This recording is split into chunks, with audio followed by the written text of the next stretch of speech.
Trump also contradicted sworn testimony from members of his administration and claims from his own White House acting chief of staff. Ahead of a Tuesday night rally in Florida, Trump was asked by conservative radio host Bill O'Reilly if the president directed Giuliani's involvement in Ukraine. No, the president said, before launching into a tangent of flattering Giuliani's credentials, calling him a great corruption fighter and the greatest mayor of New York City. O'Reilly asked once again, Giuliani's your personal lawyer? So you didn't direct him to go to Ukraine to do anything or put any heat on them? No, I didn't direct him, but he's a warrior. Rudy's a warrior. Rudy went, he possibly saw something. But you have to understand, Rudy has other people that he represents, Trump said, adding that Giuliani has done work in Ukraine for years. But according to the rough transcript of a phone call between Trump and the Ukrainian President Volodymyr Zelensky, Trump repeatedly pressed for Giuliani's involvement. Trump told Zelensky, Mr. Giuliani is a highly respected man. He was the mayor of New York City, a great mayor, and I would like him to call you. I will ask him to call you along with the Attorney General. Rudy very much knows what's happening and he is a very capable guy. If you could speak to him, that would be great. Trump later said, I will have Mr.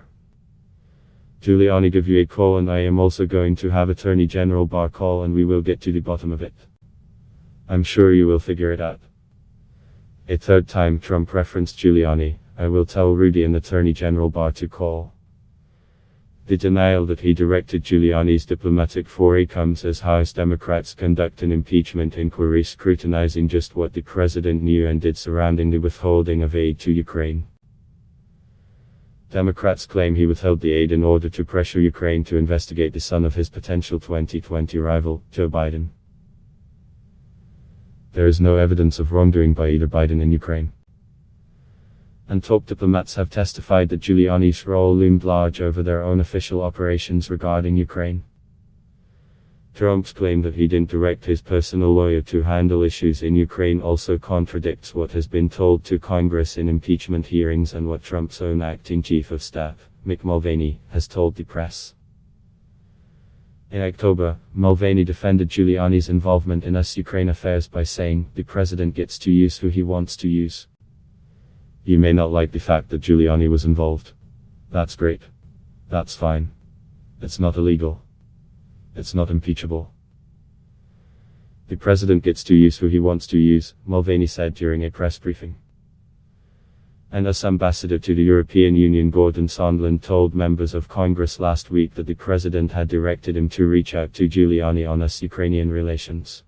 We were disappointed by the president's direction that we involve Mr. Giuliani, Sondland said, indicating that the goal of setting up a meeting with the two presidents would be abandoned if they didn't do as President Trump directed and talk to Mr. Giuliani to address the president's concerns. My understanding was that the president directed Mr. Giuliani's participation, and that Mr. Giuliani was expressing the concerns of the president, Sondland added. There is a key distinction between Trump's denials and Sondland's testimony. If Sondland was lying, he could be prosecuted, because it's a crime to give false testimony to Congress. Trump can say whatever he wants to the press, and has amassed a long record of spreading blatant lies and falsehoods throughout his presidency. Former US Special Envoy for Ukraine Kurt Volker also testified that Giuliani's name came up in that Oval Office meeting, though Volker didn't say Trump gave an explicit direction to coordinate with Giuliani. But Trump's claim he didn't direct Giuliani's Ukraine efforts does parallel a similar strategy the president used with his former lawyer, Michael Cohen, who is currently in prison for a handful of financial crimes, including campaign finance violations that Trump directed him to commit, according to the Justice Department.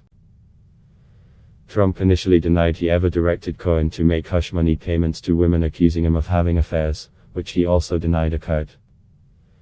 Eventually, Trump did not dispute directing Cohen, but said he did not ask Cohen to break the law while making those payments. Cohen pleaded guilty to breaking campaign finance laws by facilitating the payments. CNN's Marshall Cohen contributed to this report.